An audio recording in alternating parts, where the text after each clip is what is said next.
Well, hey folks, it's Mike from Profiling Evil, and before I jump into my review of the Apus M2 Pro X-Terrain e-bike, I wanted to take a moment to follow up on some things that I think are rather important. You see, after I posted my original thoughts on the bike, I reached out to Apus with a few questions about some of the issues and concerns that I've been reading on the different forums about the bike.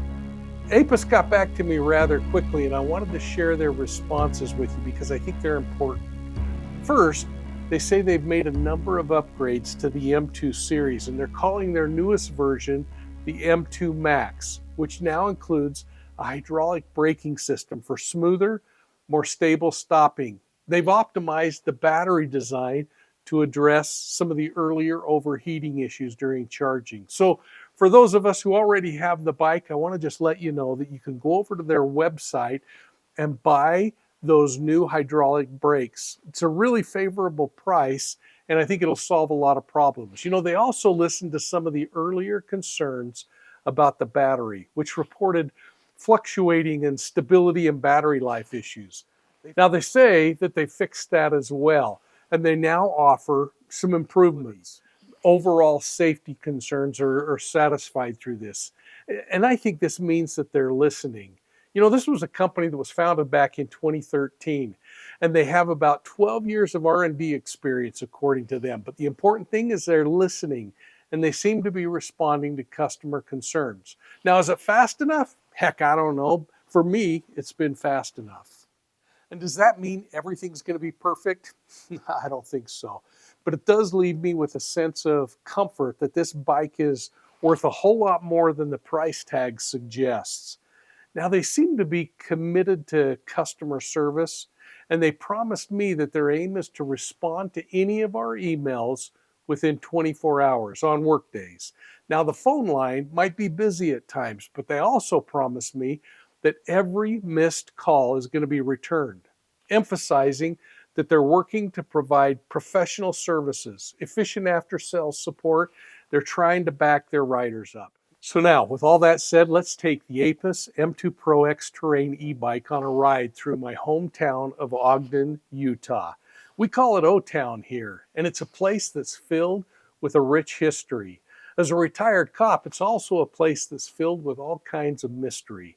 So as I ride along the city streets, the River Parkway, and into some of the off-road areas, I'm going to share my thoughts on a bike that I've now had for a summer, put nearly 1,000 miles on it, and I hope that my review is credible in your opinion.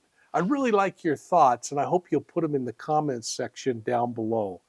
And by the way, I'll tell you right now, I'm going to endorse this bike. It's the most powerful, sturdy e-bike I've ridden for the price, and it's really pretty darn amazing. You know, I've worked out a special discount for you through my Profiling Evil link in the description down below. So I hope you'll take advantage of it. You might save some money and you'll get into a bike that some people call the Beast. I do think it is heavy, and I think it really is built well. Well, all right. Now that we've covered Apus's background and updates, I want to dig into what I'm going to talk about through the remainder of this video and the review on the Apus M2 Pro X-Terrain e-bike. I'm going to break down this thing from front to back, starting with those massive 4-inch tires, then moving through the mirror setup, the hand grips, display monitor, the phone holder, and the suspension system so that it all makes sense and this bike really comes into view. Now from there, we're going to get into the brakes, the most talked about feature of the M2 Pro. And look how they've performed for me with nearly 1,000 miles of real-world riding. We're going to talk about riding comfort, seat upgrades, gear performance, and the pedal assist modes that make this bike a beast on the hill. And throughout the review, I'll point out where Apus got things right and where I think they missed the mark, and what I've learned from my own experience of riding this bike through city streets, dirt trails, and rough terrain here in my hometown. Now, my goal is pretty simple, folks. It's to give you an honest, rider-level perspective, not marketing hype, and then let you decide if the M2 Pro is right for you. So let's jump into this thing, starting off with those 4-inch fat tires. Now these massive tires are the foundation of the M2 Pro.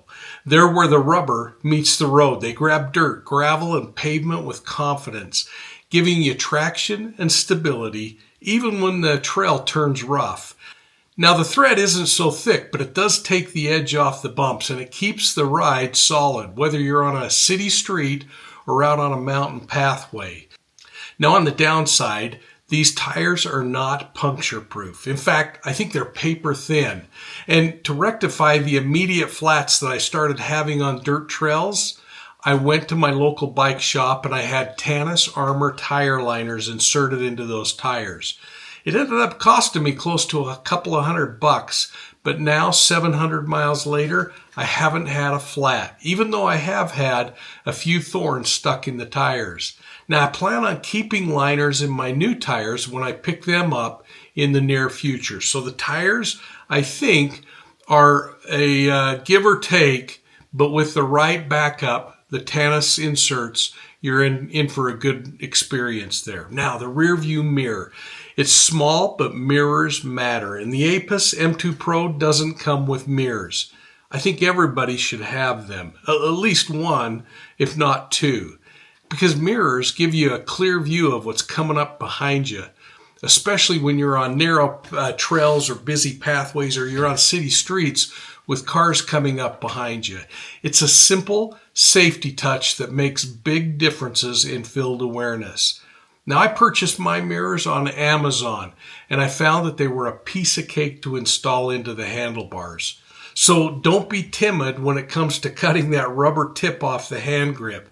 That's all you need to do to insert the mirror and take advantage of additional situational awareness. And while we're talking about hand grips, I want to talk about the hand grips that come stock with the Apus M2 Pro, because I think these things are awesome. And they're slightly padded, which is nice too. I think they're comfortable and they're surprisingly ergonomic for a budget class bike. And most important to me, they keep my hands steady on those long rides, reducing some of the fatigue you feel. This is something that I appreciate after hours of exploring the back roads and neighborhood grids. That added wing on the front of those hand grips really supports the palm, and it makes traditional handlebar heights much easier to deal with. Now, as we move across the handlebars, we come to the display monitor. The display monitor is crisp and readable in sunlight. It's pretty easy to navigate unless you're trying to fumble through those goofy menus and reset things like the trip clocks. But the bottom line is, once you get used to them, I personally found it quite easy to check speed, distance, the pedal assist level, or battery life. It's straightforward and it's efficient. And just like good gear, it should be. Now here's where I think Apus dropped the ball though. The phone holder that they throw in with the purchase of this e-bike is nothing short of worthless in my opinion. And having a phone mounted on a handlebar in front of you is a must in my opinion. So whether I'm running the GPS or I'm pulling up case maps, or maybe even trying to find my favorite podcast to listen to, which I hope is Profiling Evil, folks, the phone needs to be visible and secure. Now, I don't think that happens with the Apus phone holder. So I went to Amazon and I bought my own. And I'd suggest that you do the same. Just forget about that Apus phone holder. Now, word is on the street that they're going to look into whether they upgrade that or not. And maybe if enough of us complain, they'll do something about it. But the mobile command post that you're driving needs to have a secure phone mount on it, and it needs to be accessible. Now, the next thing is the suspension, and I think the M2 suspension is beefy enough to take on potholes and rock washes and uneven trails, even for heavier riders like me. Now, it cushions the impact and it keeps the ride pretty darn comfortable, but this thing isn't just cosmetic. It genuinely smooths out rough terrain.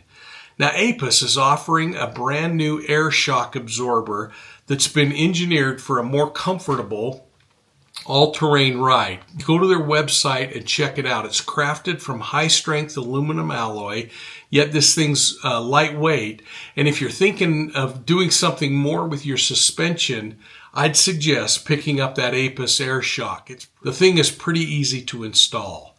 But now let's talk about the most debated feature on the Apus M2 Pro X-Terrain bike, and that's the stock mechanical brakes, because in the beginning they can feel stiff.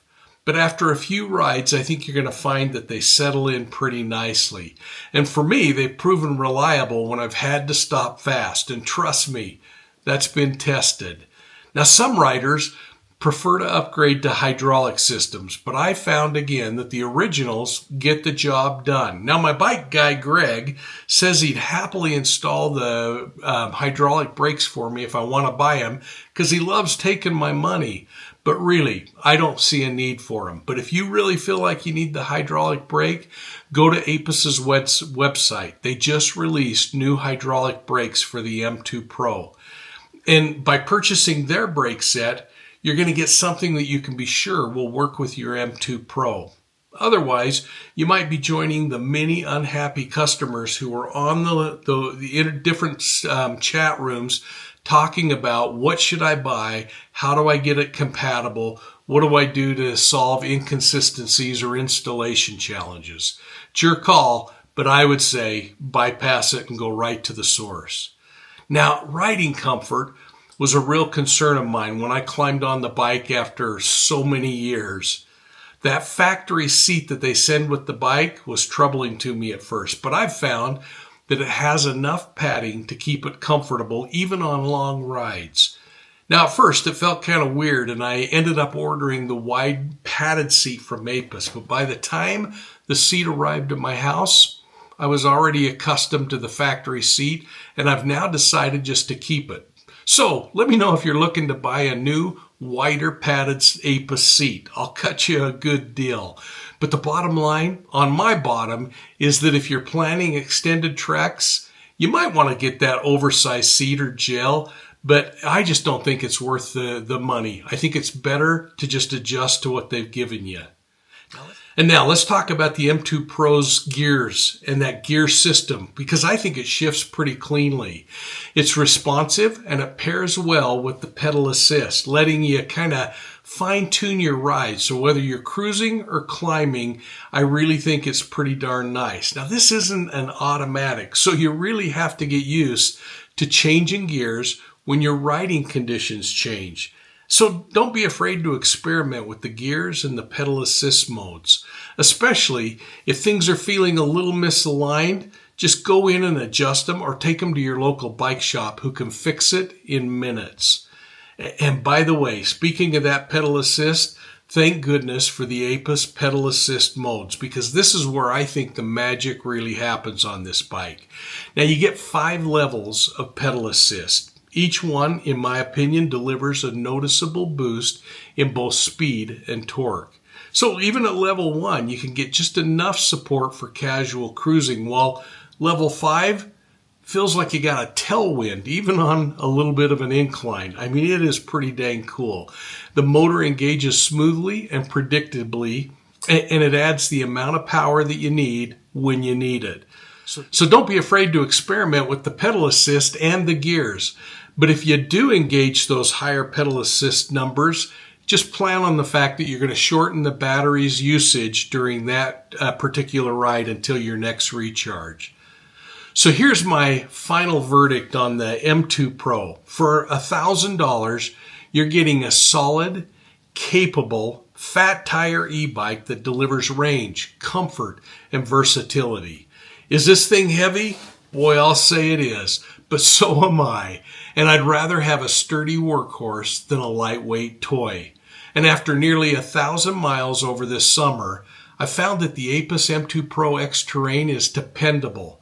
It's powerful and it's practical. So whether I'm scouting out a crime scene at Profiling Evil, or I'm cruising a canyon trail, or maybe just getting out to clear my head between investigations, the bottom line for me is that the X-Terrain doesn't just move you through terrain, it helps you experience it.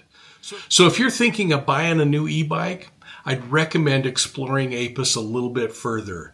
Now, for those of you that are and you want to save a little money, I've included a special discount code for anybody who wants to use it. It's in the description down below, and I'm also putting it on the screen.